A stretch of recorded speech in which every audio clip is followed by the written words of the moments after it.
Welcome back, everybody. Man, it's been a heck of a long time. Sorry for the delay, but I get caught up on Twitch streaming a lot. So as you know, I'm streaming literally every single day. I stream twice a day. So if you guys are new to this channel and you're just watching the guide for the first time and you want to hang out on my Twitch channel, it's all fun and games on Twitch TV. If you are unfamiliar and you want to ask other questions off stream or off YouTube, you can always join our Discord server as well too. The invite code is listed down below. So once again, we're back here. We're in spring. We're getting ready to continue on. It's been a bit, and like I said, I'm sorry for the delay, but thank you for sticking by and getting ready for more tutorial videos because I'm super excited to continue on. The next few videos I'm going to try to keep them around 20 minutes a piece. I kind of look at a lot of feedback. A lot of people say they love the videos, they're super descriptive. I'm going to keep them the exact same way, but I'm going to try to keep them around 15 to 20 minute segments. That way they're not so drawn out, and that way you're able to kind of skim through them a little bit quicker for you. So that's what we're going to do. So now we're going to get back into our spring world. Now, a few things that have changed since the last time we were here, because it's been so long. I say it's been so long, but it's really only been, well, I guess it's been about 8 months. So it has been a while. So the few things that have changed. Now, when you go to create a world now, a few different options are now available. So under the forest and the caves tab, not that this has anything to do with the world that you're currently following along with, but now you can change the world settings and the generation settings even more than before. You have the option to add extra starting resources if you're jumping in within a certain amount of time. You're able to change seasonal starting items as well too. So this is great for new players. Clay really listened. I was an advocate for making it easier for new players joining in DST that were wanting to play with other people.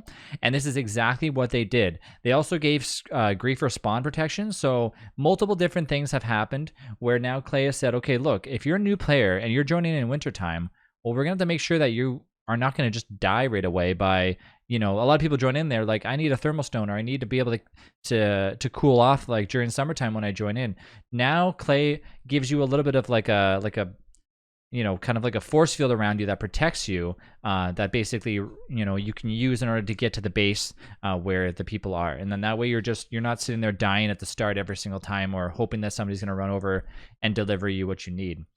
Another thing that they've also added is options for drop items on disconnect. This has been a big thing in the past where if you have somebody that's in your server that consistently comes and takes all of your stuff and then leaves, you can enable this and forces them to drop all their items on basically leaving. So it kind of gets away from people trying to jump in your server, grief, and then take off with all of your loot. So it's kind of a good add-on. So quite a few things that got added. I'm not going to really go over that. That's for potentially another video, but just know that there's a lot of other potential out there for making your world even nicer than before.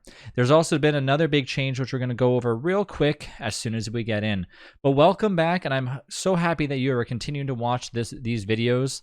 I recently actually reached 1,000 subscribers on YouTube, so a big clap and round of applause for that. So thank you guys for all those people who decided to click that button and subscribe. If you're listening to this, don't forget to like the video and subscribe if you already haven't. But if you want to see more videos, please post down below on what specifically you'd like me to explain any further. Now, keep in mind, these are uncut videos, so they are not going to be edited.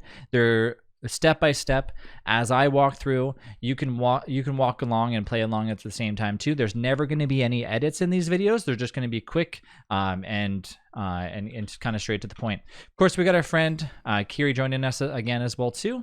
So we are just back to where we left off last time, except that we got a little extra friend here, which we'll talk about in a second. We have a little a little meat bulb, which we got to take care of. So as we go through, a few things have changed. So let's grab our miner hat so I can show you that real quick. Just waiting for Kiri to get in. I'm going to destroy this thing. This is a meat bulb, also known as something that's going to eventually eat away at stuff that you have inside of your base. It's a fleshy bulb. And what it does is when you plant it, which you don't want to burn it up. Some people might get rid of it right away, think of it as like a weed that they'd want to just toss away and burn. You do not want to do that. You actually want to keep these, and I'll show you why later on. So let's put those aside for now. But if you do see them in your base, get rid of them. But we'll go over that as to why later on.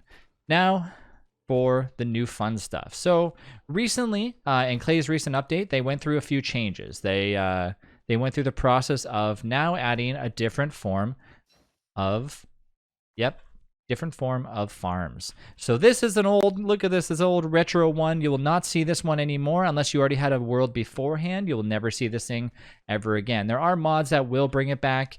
You can also edit the game files to bring it back as well too, but don't worry about it too much because now we have a new thing that is called farm plots. So we will be making, just give me 1 second, a garden rigamajig. So now what you would do, I'm going to do this real quick just to show you guys. You don't have to do this in your your world either. It's completely up to you.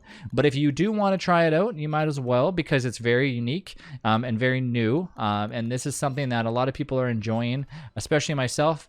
I have been falling in love with these new ways of planting, and it also gets away from using all the resources on making like little improved farms. So let's just do it over here for the heck of it.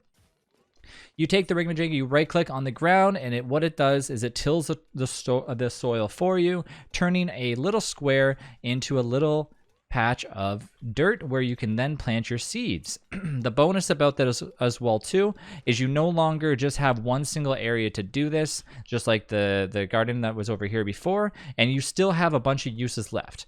Next thing you need to go and get, you need to get the new utility item, which is the hoe, which under utilities is right here. You also get a golden one as well too if you feel like you're going to be using it a lot. Now I have a mod that actually lets me do this with a thing called Action Cube Reborn, but I'm not going to do that. I'm just going to basically just, till the soil around and get it nice and pretty, and just to show you.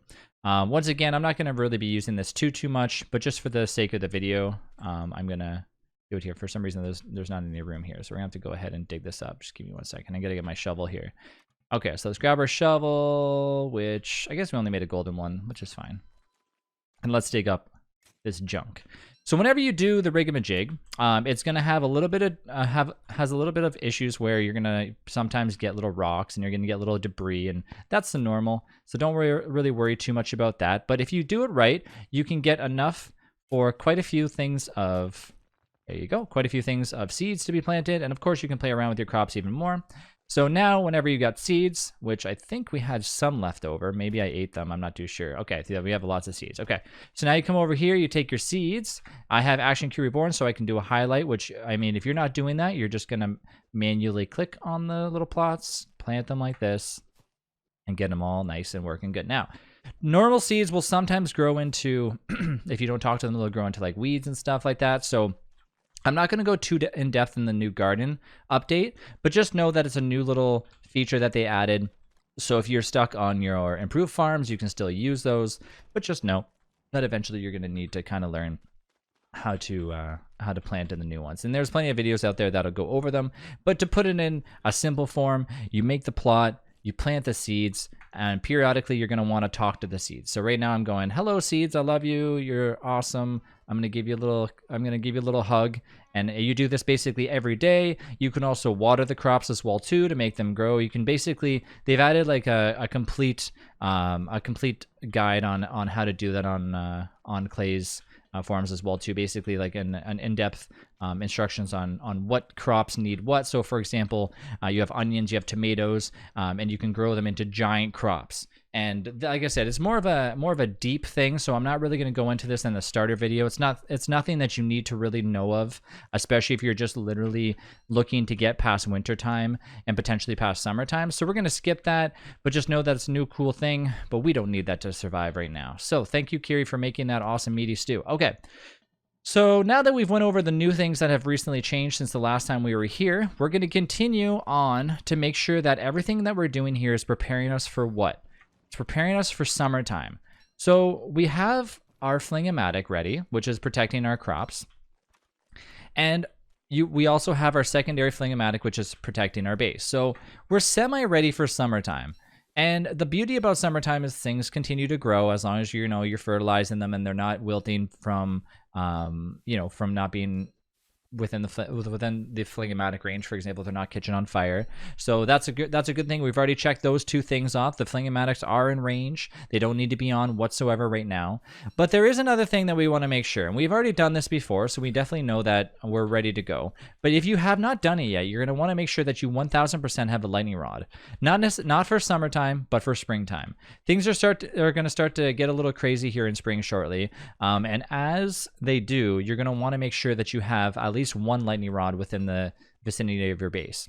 I have a mod which basically lets me know the range in which the lightning rod goes. So if I go to place down my campfire, my mod shows me the range of my fling-o-matic, which, do not worry if you don't have this. I'm just showing you a generic idea of how much room you have. So you place down the fling-o-matic, and it's going to show you, okay, your fling-o-matic goes around this area, this fling-o-matic covers this area, and this large, look how large this is. This is crazy. All this area is covered by the lightning rod. So if you're placing a lightning rod and you're like, well, does that cover like just my base? No, that covers a huge area. So hypothetically, a lightning hits, it's going to hit there no matter where we're standing. Of course, if I'm standing over here, I might potentially get hit by lightning, but don't worry about that too much. That's not really a thing to worry about. So thanks again for watching this video. See you in the next one.